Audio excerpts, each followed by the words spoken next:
In the Sept. 28, 2017 file photo, a man passes behind a sign warning of an upcoming street cleaning in San Diego. Health officials say a deadly California outbreak of hepatitis A may take a year or more to abate. Experts say San Diego took all the right steps in addressing what is now one of the largest hepatitis A outbreaks the country has seen in decades. But variables unique to the city's situation contributed to the outbreak. At least 481 people have been infected and 17 have died of the infection since November in San Diego. Another 88 cases have been identified in Santa Cruz and Los Angeles counties, where hepatitis A outbreaks have been declared. Officials throughout the state are now scrambling to vaccinate homeless populations, which are considered the most at risk. Doctors say people who have already been infected could travel and unknowingly spread it elsewhere. Dr. Janet Haas, president-elect of the ASSN for Professionals in Infection Control and Epidemiology, said the outbreak is unusual for the U.S. because the spread of the liver infection has been blamed on a lack of basic hygiene and sanitation, not contaminated food. This means public health officials can't solely rely on previous containment methods. It's not like there's never been a hepatitis A outbreak before. We know what's worked in the past. Usually that contains it and the story ends, Haas said. But sometimes it doesn't work, or circumstances are different and you have to ramp it up. In San Diego, where nearly 85% of all confirmed cases are located, cleaning crews are hitting the streets, attacking them with high-pressure water mixed with bleach in an effort to sanitize any surfaces contaminated with feces, blood or other bodily fluids. A private company was hired in September to deliver portable hand-washing stations in locations where homeless residents tend to congregate.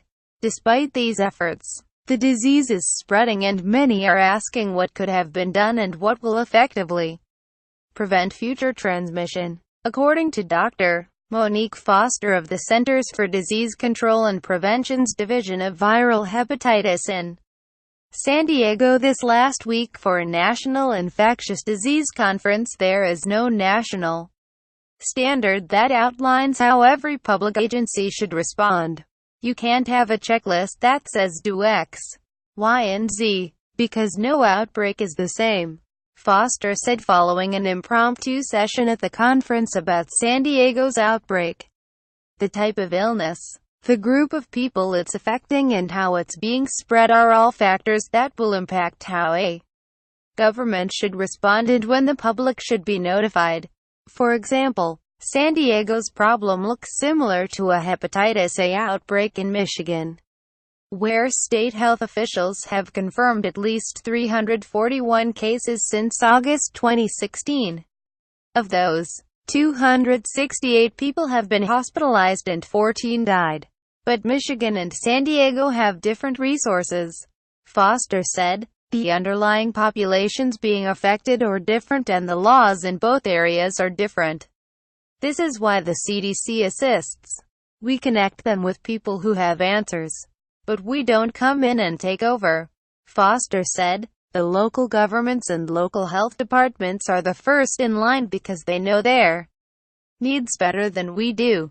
The California Code of Regulations outlines reporting procedures for hepatitis A cases among a specific class of people, including daycare workers, healthcare facilities and food handlers who are more likely to spread the liver disease to other people. County health officials have been hesitant to release any additional information about where the cases are specifically concentrated, citing state and federal health privacy laws. This information is gathered from confidential medical interviews and documents. Eric McDonald, director of the county's Epidemiology and Immunization Services branch, said after presenting with Foster at the infectious disease conference, "The public's need to know has to override the confidentiality of the infected individuals." According to Dr. Oscar Aline, senior public health advisor to the National Association of County and City Health Officials. The Control of Communicable Diseases Manual is often referred to as the Bible among health officials.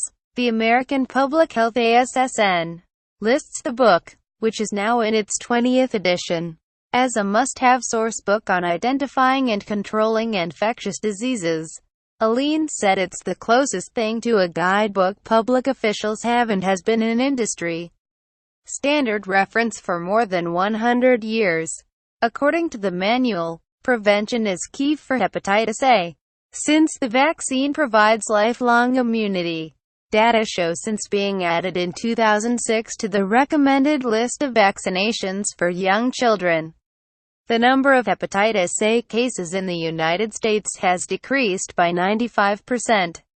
Officials are instructed to control patients confirmed to have hepatitis A and quickly vaccinate those in immediate contact with infected individuals to increase the likelihood that the vaccine will be effective. County epidemiologists identified the rash of hepatitis A cases in early March and dated the infection to the previous November. From the outset, the priorities have been vaccination and education, in line with manual instructions.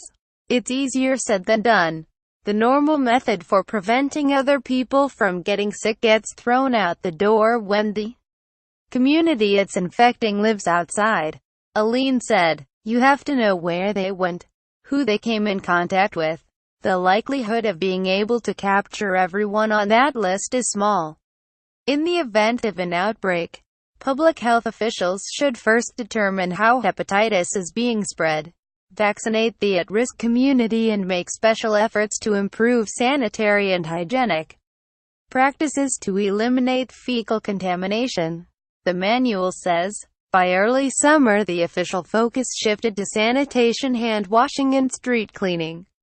According to Dr. Jeffrey Engel, Executive Director of the Council of State and Territorial Epidemiologists, that might not be enough. "I can tell you that washing the doorknobs is not going to do it."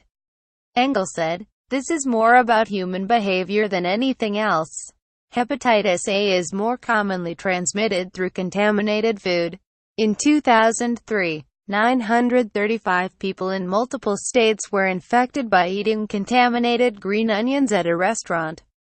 It was the largest outbreak since 1998.